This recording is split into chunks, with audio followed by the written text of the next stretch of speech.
I don't know, I just look at life and I'm just like, man, it's crazy. Like all of this stuff here, believe it or not, is a big distraction in my opinion, because in the grand scheme of things, like everything that I chase and everything that I want to own to make me feel relevant on this earth is not so important, because I can't take it with me. That's what's guaranteed is all that's going to be important is kind of like just living to the best of our capability. I wish that I could have knocked him out at the start, but as we saw, he came to my ears and whispered, "Please be easy on me. He thought I'm Mike Tyson and I will follow his script 40 seconds after I broke the clown's jaw. We are boxers, not content creators." I wish that I could have knocked him out at the start, but as we saw, I didn't want to put him down early. You all know I was handcuffed. I don't want to say anything that I will be regretting in the future, but all I can say now is the first 20 seconds was enough for me to end Jake Paul. Family, we are back. I want to thank you all for being here. It does mean so much that you're still here. We've been rocking out for a few years now. If you're new to the channel, let me know you're new to the channel. Just say new here or whatever, but definitely consider subscribing, consider liking the video, and if you do those two things, go ahead and hype me up. Now, those clips you heard at the beginning. The clips at the beginning, y'all. Yes, this is a real thing that he said. You see him speaking, no AI. That was at a press conference. The first 20 seconds was enough to knock out Jake Paul. But he came to my ear and whispered something to me, and yeah. So, if that doesn't let you know that when some people say these things are rigged, that's kind of where they get the influence from. But with that being said, how much could what Joshua Anthony said affect the sport of boxing or monetary wagers that are placed on that sport? Now, we know we got a lot of these sites going crazy with the wagers and this and that, like all of these different betting sites or whatnot. I don't want to use the G word, but I think it could have really offset a few things, y'all. And it furthers the thought process of, is this something deeper? Now, real quick, Jake Paul's response. Life is more important than boxing. That's what he said in condolence to the situation or the people involved. Life is more important than boxing. Now let's analyze that comment. It could be taken a plethora of different ways. Was Jake implying that, hey, you should have chose this because now this happened and certain things are no more. Boxing's not that important. Yeah, that reply did not sit well with me, but let's get to the content. Jimmy on the beat, boy. Let's get high, yeah, you know I'm about to roll. Let's get please, yeah, you know I gotta pull. Let's live life, yeah, once I'm about to turn up. Take it fly, oh for sure, it's gotta go up. Let's get high, yeah, you know I'm about to roll. Let's get please, yeah, you know I gotta pull. Let's live life, yeah, once I'm about to turn up. Take it fly, oh for sure, it's gotta go up. Roll my blunt and pass my lighter. Get lit up, shit, get higher. I'm the hottest, caught me fire. Rock out, jump up, live my life up.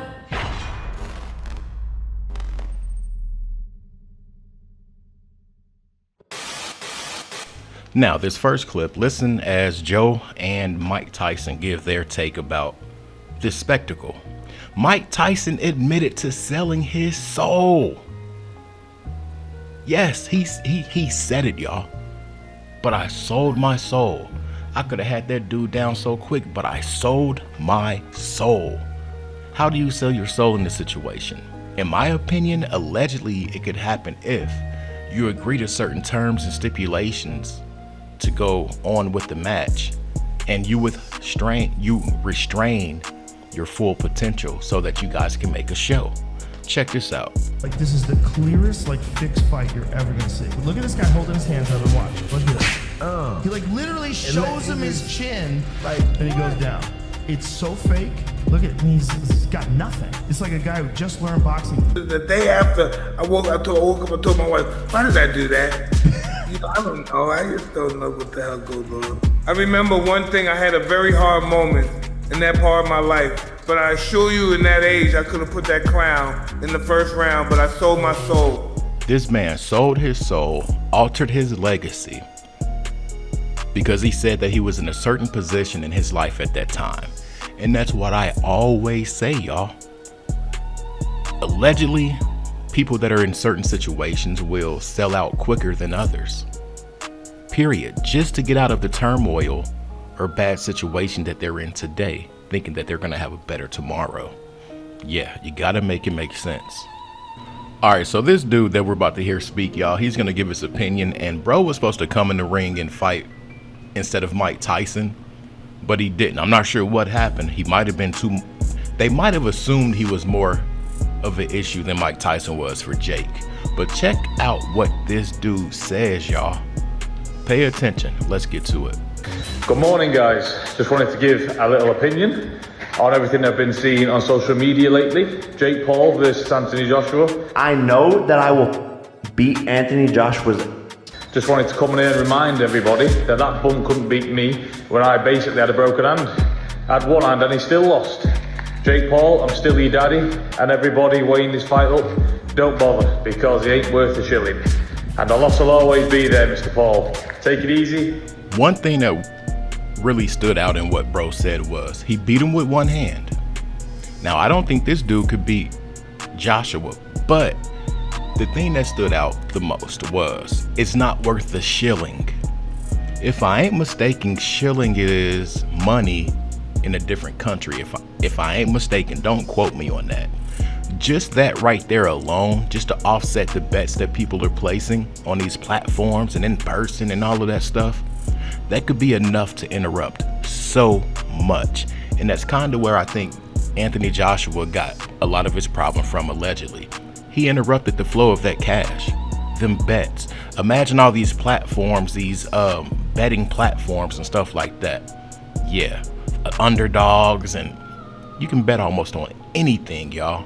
And I think that boy threw it off. In another interview, Tommy Fury went as far as to say if it goes past a certain point, then it's definitely rigged, the Jake Paul Anthony Joshua fight. Now, it's not 100% confirmed from what I'm seeing now. The gun was jumped a little bit and fired early. There had been conversations. We were flirting with the idea of having this little 8-round fight this year. Not with Jake Paul, by the way, because he was fighting Gervonta Davis. You wouldn't have really heard of the person we were going to fight. We received a phone call from Nikisa Baldirian, from MVP, and he said, look, would you want to fight Jake Paul? And I said, listen, I don't want to just be a publicity muppet for you, telling everybody that you offered the fight to Anthony Joshua. If you're serious, we can discuss the numbers, and if there's a chance for us to run out in December and, you know, take care of this bloke and get him out of the boxing world and make several tens of millions in the process, of course, we will consider it. And that's basically where we are at now. Should Jake Paul be fighting Anthony Joshua?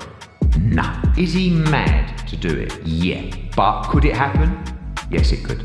But the talks are close, and this happens in Florida, where they will actually sanction it as a proper fight, on last minute notice, of course. But this is Tommy Fury talking about this fight possibly being rigged. We live in a crazy world where Anthony Joshua and Jake Paul is a fight that's being discussed. Your old mate. I mean, look, like you almost say, opportunity knocks, the money presents itself. We know AJ's only got a year left of his career.